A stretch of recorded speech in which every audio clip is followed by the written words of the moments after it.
that you might be making to the state or the IRS, maybe you should hold off on it. And I'm going to tell you why. So this is a story that I just had for a client that came to me who owed money to the state of New Jersey. And before I jump in, let me just say, if you're watching this, please take a moment and subscribe. And also who I am and why I do this type of work. So I'm Shanta Thomas. I'm a tax strategist, also tax expert, and I help turn IRS problems into IRS wins. I am a former representative for a large Fortune 100 company against the IRS when it came to the IRS trying to collect against them. But today I want to tell you about something that happened, a much smaller client, an individual client who came to me to get some assistance. So this particular client is an older couple, and they own a business. And he used to own a business. The business has since closed. But when they owned the business, there was someone with a similar name in the business. And somehow his business got connected to that business. And so they sent him the state sent him a letter saying that you have to make this payment. And the gentleman says, well, okay, I'll make this payment just to get this closed, get this off my back. I'll make the payment. So they went ahead and made the payment. It wasn't that much. It was about $1,500. And after they made that payment, guess what? They came back and said, well, now you owe $40,000.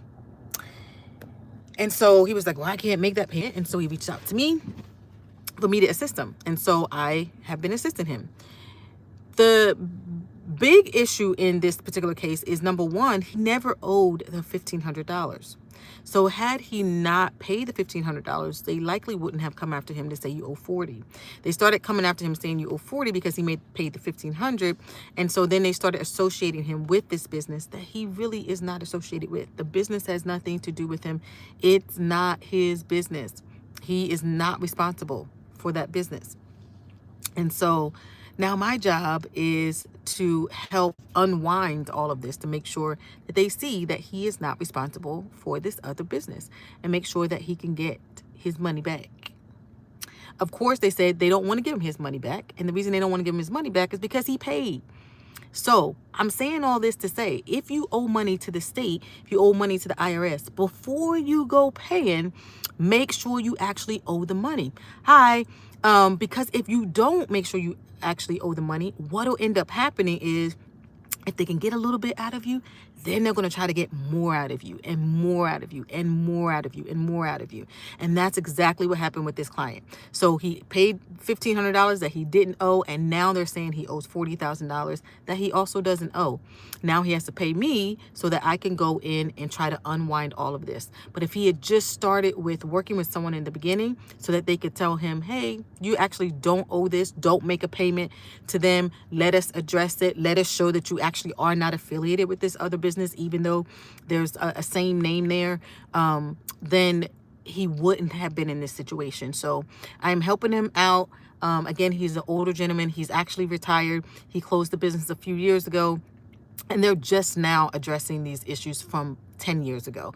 So let me tell you, states, IRS, if they can get money out of you, they're going to get money out of you. They're collection agencies. Like, that's what they do. They're collecting money. They're collecting taxes. At least this department of the state is collecting money. And so that's what they're going to do. If they can get you to pay, then you're going to pay. If he had paid this other $40,000 he doesn't owe, they were going to collect that $40,000. They were telling him he needed to pay that $40,000. And he actually said, I don't think I owe this money.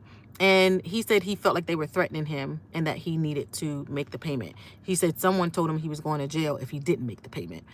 I hope they didn't say that at the state.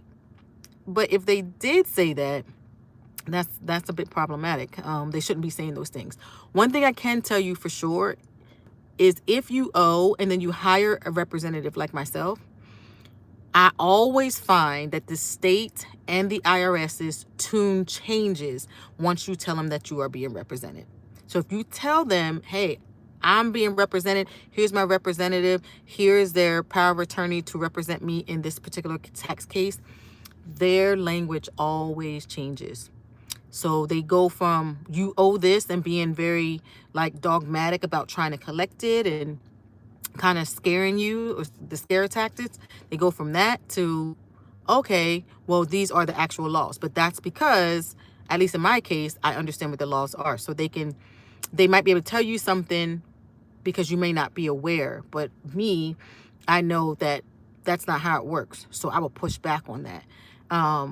In the end, my client's not going to pay a dime of that $40,000, and he is going to get his $1,500 back from the state because he's not responsible. And so they're going to give him his money back. One way or another, we are going to get the money back.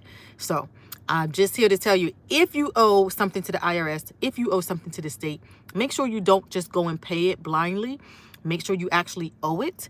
And if you're not sure, make sure you get the assistance that you need from a tax representative who can assist you and make sure that they cover you in your case, because it only takes one payment of $1 that you pay.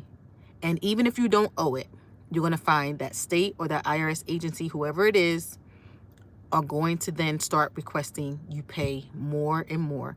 Even in a case like this, where this person is not at all responsible, it's in relation to a business that has nothing to do with him. It's not his EIN at all. He's not responsible. So that's my story for today. I hope you like it. If you have any questions, drop them below. I'll make sure I come back and answer those questions for you. Hello to all of you who have joined. And I look forward to seeing you guys in the next lesson. All right. Have an amazing day.